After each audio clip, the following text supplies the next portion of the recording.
जय हिंद साथियों, मैं हूं नीरज। आज मैं आप सबके लिए लेकर आया हूं आरआरबी एनडीपी से सीबीटी 1 फर्स्ट शिफ्ट में आए हुए मैथ के प्रश्नों को, जो 8 जनवरी 2021 को आरआरबी एनटीपीसी का पेपर हुआ था। इसमें पूछे गए गणित के प्रश्नों को आज हम हल करेंगे। आज का पहला प्रश्न है, एक हॉल के फर्श की लंबाई 16 मीटर और चौड़ाई 12 मीटर है। यदि टाइल की कम से कम संख्या का उपयोग किया जाना है तो प्रत्येक वर्गाकार टाइल की लंबाई कितनी है। तो आपको ये बताना है कि एक फर्श है जो 16 बाई 12 मीटर का है, जिस पर वर्गाकार टाइल लगानी है। टाइल की कम से कम संख्या का उपयोग करने के लिए हमें लंबाई बतानी है कि वर्गाकार टाइल की लंबाई कितनी रखनी चाहिए ताकि टाइलों की संख्या कम से कम हो।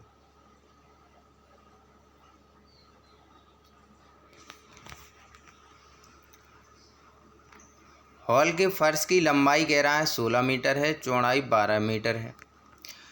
कह रहा है यदि कम से कम टाइलों की संख्या का उपयोग करना है तो बड़ी से बड़ी टाइलों का उपयोग करना होगा जो पूरे फर्श को ढक सकें। 16 और 12 का एचसीएफ 4 होता है, यानी महत्तम समावर्तक 4 होता है। क्योंकि 16 गुणा 12, तो इसका क्षेत्रफल, अब वर्गाकार टाइल चाहिए है जो इस क्षेत्रफल को पूरी तरह से ढक सके। तो 16 और 12 का जो एचसीएफ है 4 है, तो इससे अगर काटें तो 4 गुणा 4 करेंगे तो 4 चौके 16 और 4 तिया 12। इसका मतलब 4 मीटर की वर्गाकार जो टाइल है वो 16 मीटर लंबे और 12 मीटर चौड़े फर्श को पूरी तरह ढकने में सक्षम है। अतः हमें 4 मीटर वर्गाकार टाइलों का उपयोग करना होगा, जिससे टाइलों की संख्या का उपयोग कम से कम हो। अगला प्रश्न,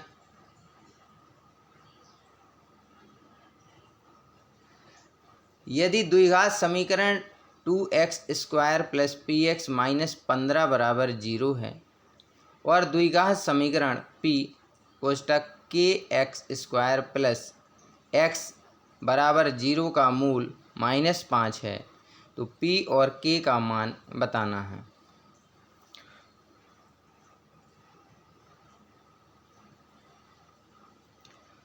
द्विघात समीकरण दिया है 2x² + px - 15 बराबर 0 और द्विघात समीकरण p × kx² + x बराबर 0 दिया है। इसका मूल दिया है -5। p और k का मान आपको बताना है। p × kx² + x बराबर 0 का मूल -5 दिया है। तब x बराबर अगर -5 रखें तो समीकरण जो पहला है इसमें x बराबर -5 रखेंगे तो 2 गुणे -5 का स्क्वायर प्लस p गुणे -5 - 15 बराबर 0। -5 का गुणा -5 से होगा तो प्लस हो जाएगा, तो 5 25, तो 2 गुणा 25 प्लस p का गुणा -5 से होगा तो माइनस का 5p बराबर 15।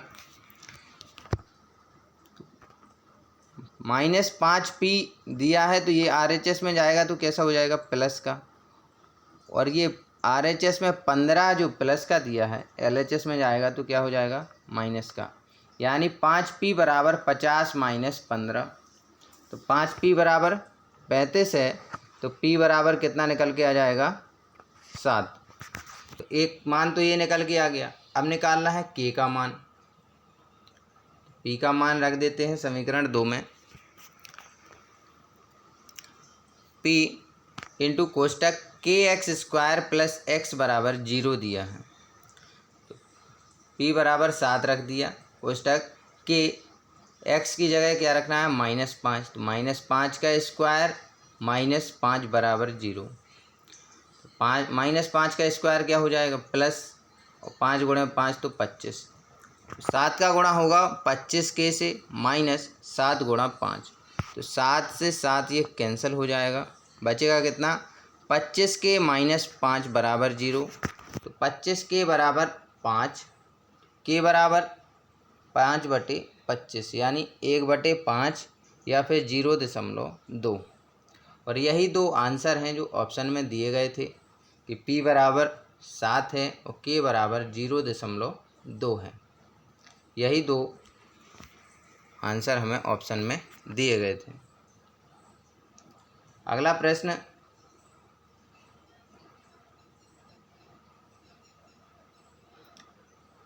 त्रिभुज ABC का क्षेत्रफल 36 सेंटीमीटर स्क्वायर है।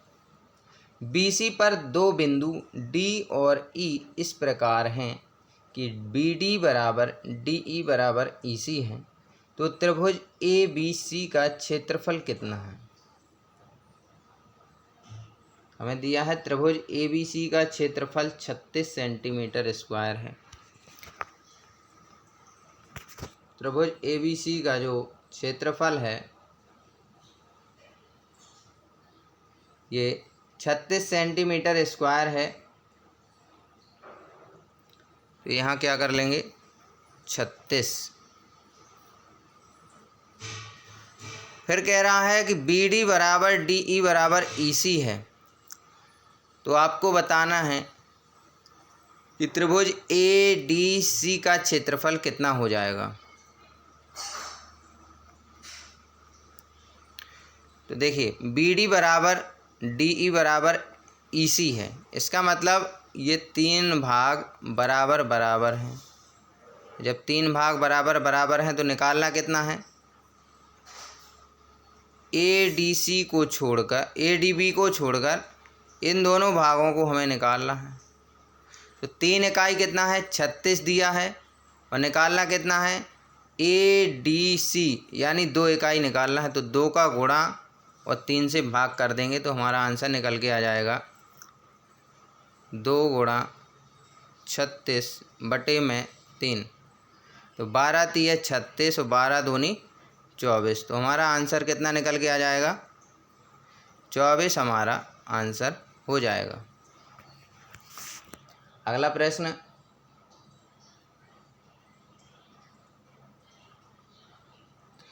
पाँच किलोमीटर प्रति घंटा की चाल से चलने वाला एक छात्र 1.5 किलोमीटर प्रति घंटे से स्कूल पहुंचता, 1.5 घंटे में घर से स्कूल पहुंचता है। समय को यदि 20% कम करें और स्कूल से घर तक की दूरी समान दूरी को तय करने के लिए उसे अपनी चाल में कितने प्रतिशत की वृद्धि करनी चाहिए। तो प्रश्न में कह रहा है एक व्यक्ति है जो 5 किलोमीटर प्रति घंटे की चाल से जाता है, छात्र है, 5 किलोमीटर प्रति घंटे की चाल से चलता है, 1.5 घंटे में घर से स्कूल पहुंच जाता है। अब कह रहा है कि समय को 20% कम कर दें और स्कूल से घर तक की दूरी समान दूरी को तय करने के लिए उसे अपनी चाल में कितने प्रतिशत की वृद्धि करनी चाहिए ताकि वह समय पर पहुंच सके। तो 1.5 घंटे लग रहे थे, इसका 20% कम करना है और दूरी कितनी है, तो 5 गुणा 1.5 करेंगे तो 7.5 किलोमीटर जाना है। सॉल्व करते हैं इसे। दूरी बराबर क्या होता है, चाल बटे समय। कह रहा है कि 5 किलोमीटर बराबर की चाल है और 1.5 घंटे तक जाता है, तो दूरी कितनी तय की उसने, 7.5 किलोमीटर। नया समय क्या कह रहा है, कह रहा है कि समय में 20% की कमी कर दी गई। जब 20% की कमी कर दी गई तो 1.5 घंटे का 80% निकालेंगे। तो 1.5 गुणा 80/100 कितना हो जाएगा, 20 चौके 80 और 20 पंचे 100। 5 से काटेंगे 15, 1.5 को तो 0.3 आ जाएगा। 4 का गुणा 0.3 में करेंगे तो कितना आएगा, 1.2 घंटे। यानी 7.5 किलोमीटर जाना है 1.2 घंटे में। तो गति में प्रतिशत वृद्धि कितनी है, या फिर नई गति कितनी है, तो 7.5/1.2। दशमलव से अगर दशमलव हटाते हैं तो कितना हो जाएगा, 75/12, और ये 3 से कटता है, 25 × 75 और 4 × 12, तो नई गति निकल के आई 25/4। अब कह रहा था गति में प्रतिशत वृद्धि बतानी है, तो 25/4 ये नई गति है और पुरानी गति थी 5, तो -5 कर देंगे, बटे में पुरानी गति गुणा 100%। तो 25/4 -5, तो 4 का गुणा 5 से होगा तो कितना हो जाएगा, 4 × 5 = 20, यानी 25 - 20 बटे, ये 4 चला जाएगा नीचे, कितना हो जाएगा, 4 × 5 = 20, गुणा में 100% था तो 100%, 20 से काटेंगे 100 को तो 5 बार में कट जाएगा। ऊपर कितना बचा था, 25 में से 20 गया तो 5, और जब 20 से भाग किया 100 को तो फिर से 5 आया, 5 × 5 कितना हो गया, 25%।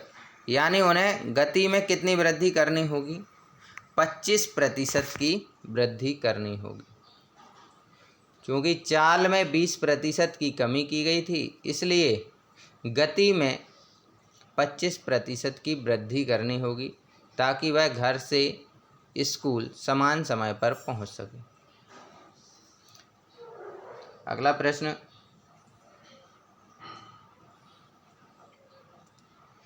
एक गार्ड जो है समुद्र तल से 180 मीटर ऊंचे एक प्रक्षेपण टावर से दुश्मन की नाव को देखता है।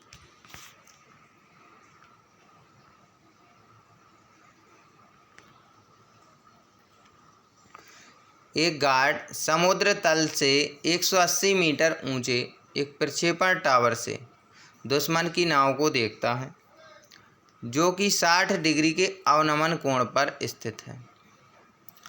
टावर के आधार से नाव की दूरी आपको बतानी है कि कितनी है।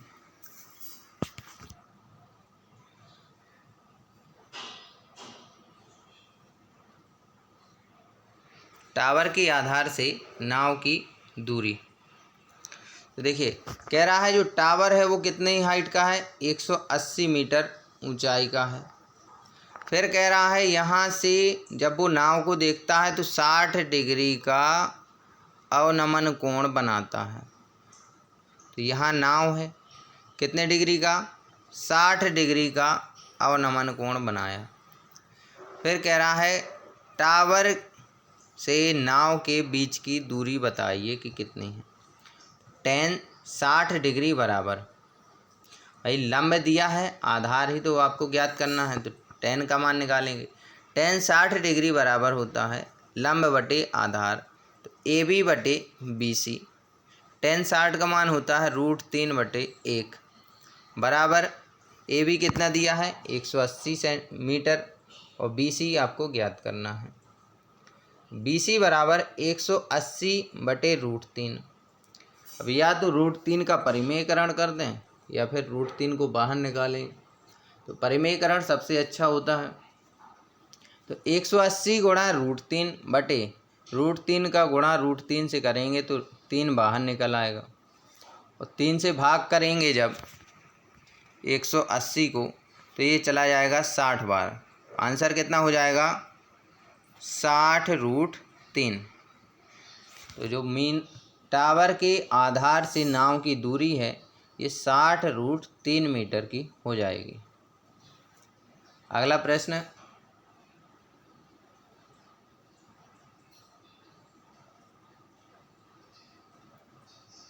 प्रश्न में दिया है 2.697 प्लस 0.498 का स्क्वायर माइनस 2.697 माइनस 0.498 का होल स्क्वायर का लगभग मान ज्ञात कीजिए।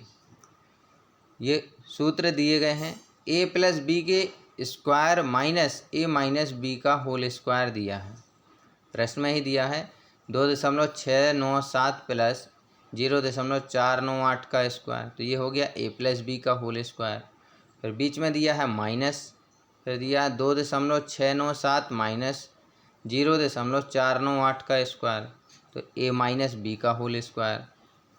इसका सूत्र क्या होता है, a प्लस बी का whole square minus a minus B का होल स्क्वायर यदि दिया है तो इसका मान होता है 4 इंटू ए इंटू बी।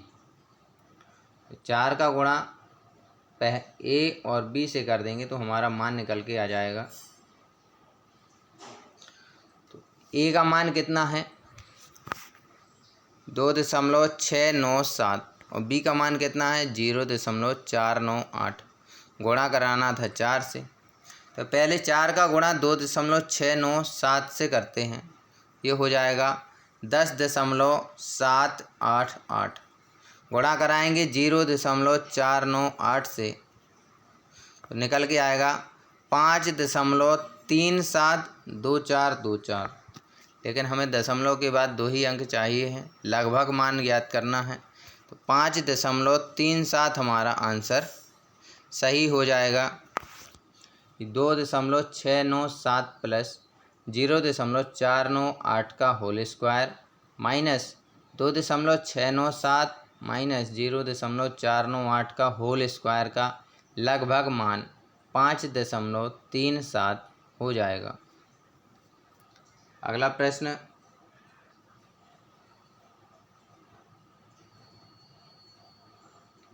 प्रश्न में दिया है कि मोहन की तुलना में रजनी 25% कम काम कर सकती है और रिजवान की तुलना में मोहन 20% अधिक काम कर सकता है। काम पूरा होने पर 930 रुपये के लाभ में से मोहन का हिस्सा कितना है, ये आपको बताना है।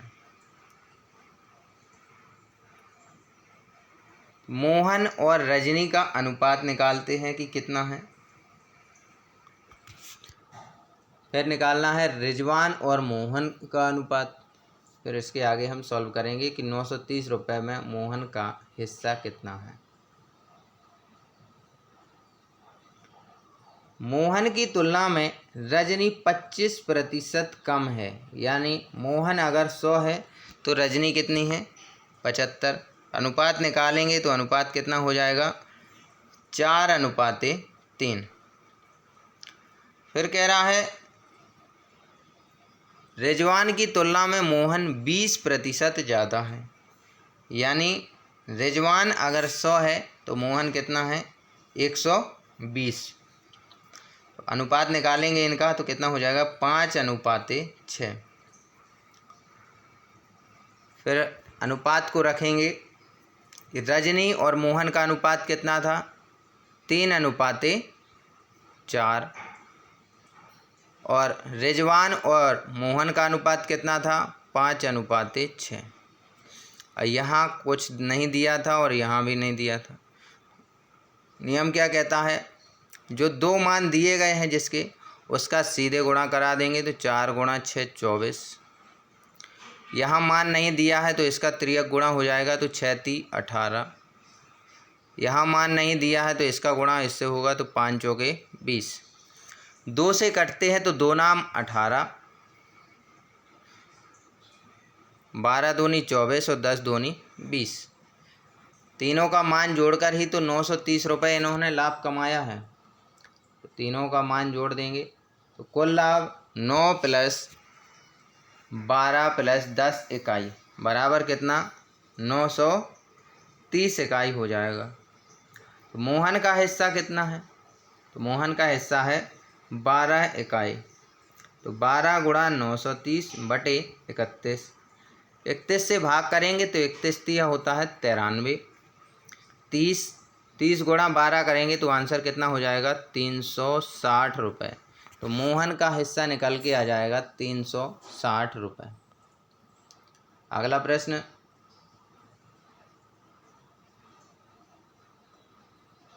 नदी के किनारे पर खड़ा एक आदमी देखता है कि विपरीत तट पर एक पेड़ द्वारा 60 डिग्री का अंतरित कोण बनाता है। वह किनारे से 36 मीटर पीछे जाता है और देखता है कि कोण 60 डिग्री से 30 डिग्री हो गया है। नदी की चौड़ाई आपको बतानी है कि नदी की चौड़ाई कितनी है।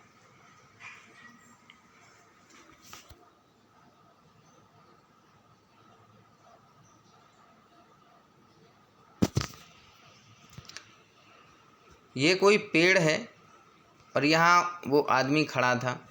तो जब यहाँ से उसने देखा कि पेड़ 60 डिग्री का एंगल बनाता है, जब उस व्यक्ति ने देखा कि जहाँ वो खड़ा है वहाँ से पेड़ की जो शीर्ष है वो 60 डिग्री का एंगल बनाता है। फिर जब वो 36 मीटर और पीछे जाता है, फिर देखता है तो पेड़ का शीर्ष से उस व्यक्ति का एंगल 30 डिग्री हो जाता है, 60 डिग्री से 30 डिग्री हो जाता है। फिर पूछ रहा है कि नदी की चौड़ाई कितनी है।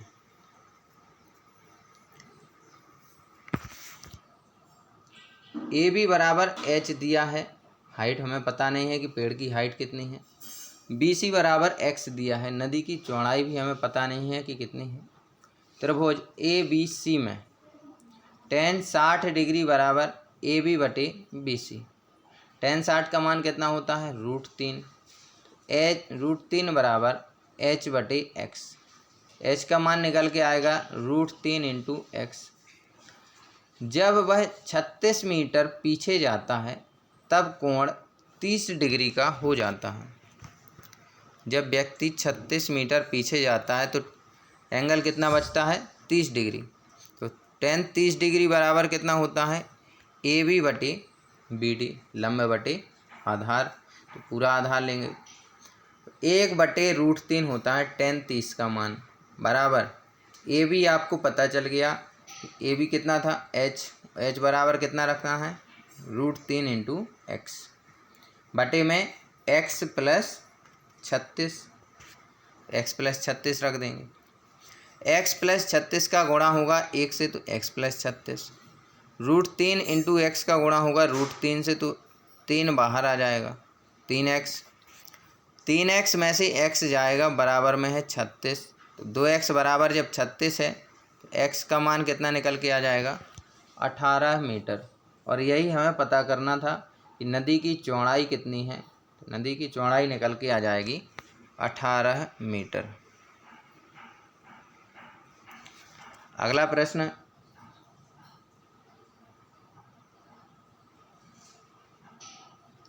कह रहा है एक वर्ग का विकर्ण है 200 सेंटीमीटर √, में यदि आयत की भुजाएं 5:2 के अनुपात में है, जो कि वर्ग के क्षेत्रफल के बराबर है, तो आयत की लंबाई कितनी है।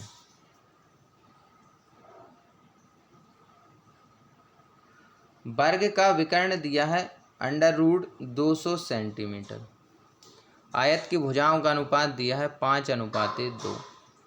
आयत का क्षेत्रफल कितना होता है, लंबाई गुणा चौड़ाई। और वर्ग का क्षेत्रफल या तो भुजा गुणा भुजा निकाल लें या फिर विकर्ण का स्क्वायर बटे 2 कर दें तो भी हमारा वर्ग का क्षेत्रफल निकल आता है। तो आयत का क्षेत्रफल बराबर √200 का स्क्वायर बटे 2। तो 5x गुणा 2x बराबर √200 का स्क्वायर बटे 2। 5 दूनी 10, x स्क्वायर बराबर कितना हो जाएगा, 200 बटे 2। 10x स्क्वायर बराबर 200 को 2 से काटेंगे तो कितना बचेगा, 100। x स्क्वायर बराबर 100 बटे 10, तो कितना निकल के आ गया, 10। x स्क्वायर बराबर 10 है तो x बराबर √10। आयत की लंबाई निकालनी है तो कितनी है, 5x। तो 5 का गुणा √10 से करेंगे। अगर 5 को भी √ में ले जाना है तो क्या हो जाएगा, 5 का स्क्वायर। तो 5 का स्क्वायर गुणा 10 करेंगे तो 25 धाम 250। तो आंसर कितना हो जाएगा, √250 सेंटीमीटर।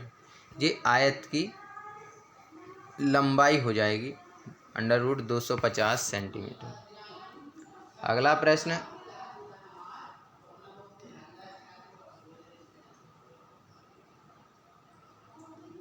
आज की क्लास यहीं तक रखते हैं। अगली क्लास में हम लेकर आएंगे 9 जनवरी 2021 को आए हुए RRB NTPC परीक्षा में गणित के प्रश्नों को। इसके साथ ही कोशिश करेंगे कि जो जीके और साइंस के क्वेश्चंस आए हुए हैं RRB NTPC परीक्षा में, उनको भी आपके साथ लेकर आएँ। ताकि आप अच्छे से तैयारी कर सकें। हमारे साथ जुड़े रहने के लिए आज ही हमारे चैनल को लाइक, शेयर और सब्सक्राइब ज़रूर करें और अपने सभी दोस्तों को शेयर ज़रूर करें।